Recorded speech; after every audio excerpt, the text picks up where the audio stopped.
नमस्कार दोस्तों, आप सभी का स्वागत है आपके अपने YouTube चैनल इतिहास हम सब काम। मैं आपका दोस्त हरिओम फलदार एक बार फिर हाजिर हूँ आपके साथ एक और नया ऐतिहासिक वीडियो लेकर। इसी इतिहास की कड़ी में आज हम बात कर रहे हैं चीन की महारानी सम्राट कोटवा बेनीवाल की, जिसने चीनी सम्राट माउंटून को घुटनों पर ला करके खड़ा कर दिया था। हमारे लिए ये बड़ा गर्व का विषय है कि हमारे पूर्वजों के इतिहास को विश्व की अलग अलग यूनिवर्सिटीज में पढ़ाया जाता है, लेकिन शर्म का विषय यह है कि हमारे ही देश में हमारे पूर्वजों के इतिहास को नहीं पढ़ाया जाता है। आज इस वीडियो में हम बात करेंगे चीन की सम्राट महारानी कोटवा बेनीवाल जाटनी की।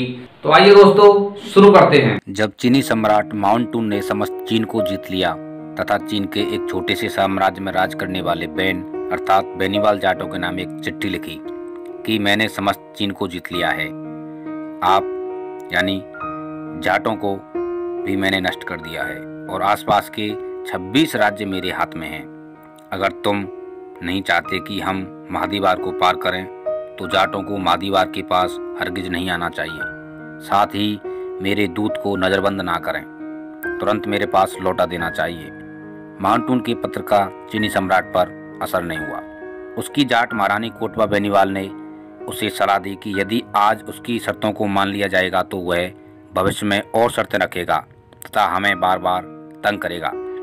महारानी कोटवा बेनीवाल की सलाह पर जाट सम्राट हुर्तीबेन ने माउंटून के राजदूत को सही उत्तर दिया और कहा कि हमारे राज्य की ओर कभी मुंह करके भी मत सोना।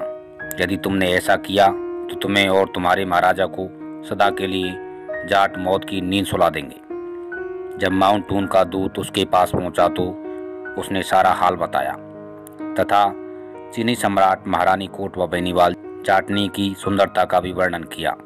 इस अपमान का बदला लेने के लिए माउंटून ने जाट साम्राज्य के ऊपर आक्रमण की योजना बनाई तथा अपनी कई लाख सेना इकट्ठा की और जाटों पर हमला करने के लिए कूच किया। जब इस बात की खबर गुप्तचरों द्वारा बेनीवाल सम्राट के पास पहुंच गई तो उसने भी अपनी पूरी सेना इकट्ठी की तथा युद्ध के लिए तैयार हो गया। इस युद्ध में उसकी महारानी कोटवा बेनीवाल जाटनी साथ थी।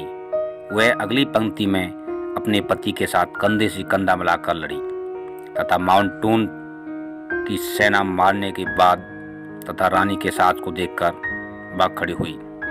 महारानी ने अपनी तलवार से अनेक सैनिकों को मौत की घाट उतारा। युद्ध में पहले तो जाट सम्राट का पड़ला भारी रहा, लेकिन बाद में माउंटून की शक्ति से उसने युद्ध का पासा ही पलट दिया। माउंटून ने 3 लाख सैनिकों की एक सेना के साथ आक्रमण कर दिया। सम्राट बेनीवाल चीनी सम्राट को अपनी सेना के साथ एक दुर्ग स्थान पर पहुंचाकर बंदी बना लिया। सम्राट के साथ सेना की छोटी टुकड़ी थी, बाकी सेना पीछे रह गई। दोनों 7 दिनों तक आमने सामने डटी रहीं। चीनी सम्राट बेनीवाल घिर गए थे। इस वक्त पर महारानी कोटवा बेनीवाल जाटनी ने होशियारी से काम लिया तथा गुप्तचरों द्वारा यह खबर निकलवाई कि दुश्मन सेना की कौन से भाग कमजोर हैं। इस बात का पता लगाकर चीनी सम्राट की घिरी हुई छोटी सी टुकड़ी ने रात के समय महारानी के नेतृत्व में वहीं पर धावा बोल दिया।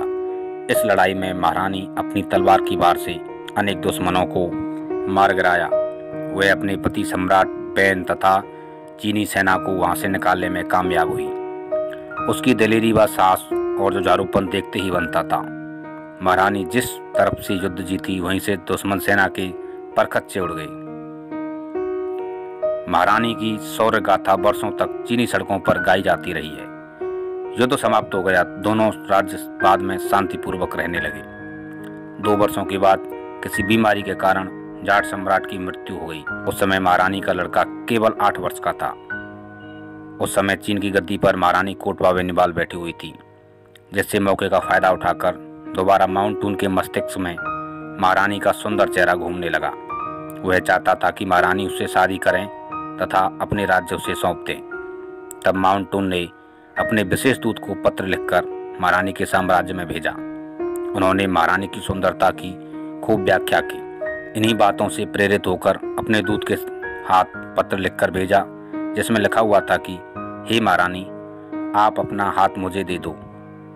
जब यह पत्र लेकर दूत महारानी के दरबार में पहुंचा तो उसने सभा बुलाई तथा उसमें सलाह मशवरा किया। कुछ दरबारियों ने कहा कि युद्ध की तैयारी करनी चाहिए, तो कुछ ने कहा कोई नरम पत्र सम्राट को भेजा जाए। इन सभी बातों में महारानी ने अपना जवाब तैयार किया और दूत को दोबारा भेज दिया और लिखा, हे सम्राट, युद्ध का परिणाम तथा होने वाली विभीषिका आप देख चुके हैं। इससे कोई फायदा नहीं है। रही बात मेरे दिल देने की, मेरे दांत और केस परम भट्टारक के प्रेम को प्राप्त करने योग्य नहीं रहे। दांत टूट चुके हैं और केस सफेद हो चुके हैं। आपको अपनी तरफ से कुछ उपहार भेज रही हूँ। और पत्र में लिखा, यही दोनों राज्यों के हित में होगा, जिससे दोनों राज्यों में शांति बनी रहे। रानी के पत्र को पढ़कर माउंटून काफी लज्जित हुआ तथा उसने कभी भी दोबारा रानी के ऊपर हमला न करने का आश्वासन दिया और शर्मिंदगी से माफी मांगी।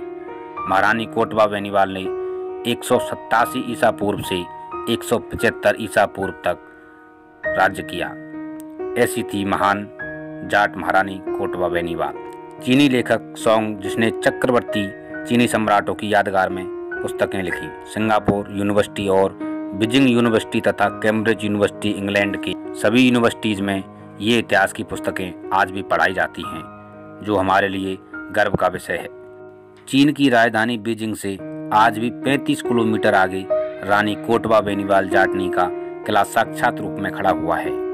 और जब इन बड़े युद्धों को विश्व की अलग अलग यूनिवर्सिटी पढ़ाती हैं तो अलग अलग लेखक लिखते हैं, तो उन जाटों की शौर्य गाथा को भारत में पढ़ाया जाना चाहिए।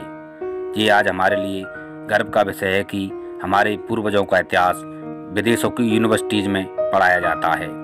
जय जाट एकता, जय हिंद। दोस्तों, आपको यह वीडियो अच्छा लगा हो तो इस वीडियो को लाइक करें, शेयर करें और अगर आप इस चैनल पर नए हैं तो इस चैनल को सब्सक्राइब करें। लौटेंगे जल्दी ही एक और नए ऐसे ही इंटरेस्टिंग वीडियो के साथ। धन्यवाद।